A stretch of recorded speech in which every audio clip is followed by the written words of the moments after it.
Assalamu alaikum, sir. This is perhaps my first meeting with Dr. Zakir Naik, and I'm very convinced by his speech. Can we have your name and your profession, Murtuza. please? Murtuza is my name, and I'm doing my MBA. So I had a small question, sir. You have told me that Allah Pak knows that what each of us are going to do, what each of us are going to do next, why this world has been created, and where we lead to. What am I going to do the next moment? Also, it's been decided. Okay? So, is this word test justified? Because the very fact, whenever we use the word test, logically speaking, it is perhaps an event where the consequences are not known. So, wherever we use the word test, that this world is a test, so are we justifying? Because if we already know, if Allah Pak knows what is the consequences going to be, where each of us are heading to, and what each of us are going to be, so why are we here? And understood the question, brother. So one question at a time, please. No, I just want to complete this thing, sir. You complete the question. Yeah. And already given a short if speech. you are the scientist, and if you have an experiment, and you know what is the consequences going to be, so why the experiment, and why do you want to do it?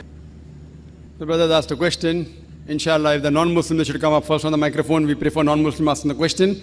Volunteers should see to it that non-Muslims should be brought front. If any non-Muslims, you're most welcome. You can walk through, you can break the queue, come in front. It will be preferable. Brother Murtaza asked a question that when a test takes place, the consequence is not known. If the consequence is known, where is the test? If a scientist does the experiment, he doesn't know the result. If he knows the result, then what's the test? Very good. No one is testing Allah. Allah knows the consequences, but Allah is not undergoing the test. We are undergoing the test. And you and I don't know the consequence. I don't know my consequence. I don't know I'm going to go to Jannah. If I had known I was going to go to Jannah, I wouldn't have come all the way to Madras. I traveled throughout the world. I sweat it out. I don't know. My Jannah is not secured. If my Jannah was secured, then why would I left my medical profession and flocked out here and this? I don't know. I'm not sure I'm going to go to Jannah. I'm asking for the grace of Allah subhanahu wa ta'ala. Be merciful, put me in Jannah. I pray to Allah subhanahu wa ta'ala. I cannot say, oh, I'm a great guy, I'll go to Jannah. The consequences is not known to the person who undergoes the test. You do not know whether you go to hell or heaven, I don't know. But Allah knows. And you may have missed out the point in my lecture that when the teacher takes the examination, many a time the teacher knows the consequences. Teacher knows this student is going to come out first. Teacher knows he's going to fail.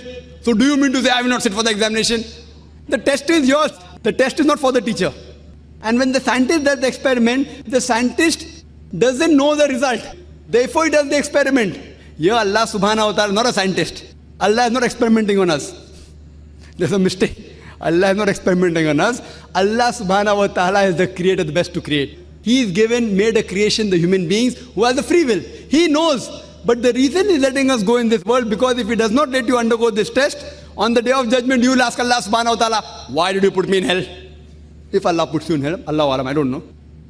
So you'll object. So because of that, I said in my lecture that Allah subhanahu wa ta'ala is just. So Allah is not undergoing the test. Allah doesn't require us. Allah is already the greatest. We are undergoing the test and we don't know the results. Because we don't know the results, that's the reason we are striving.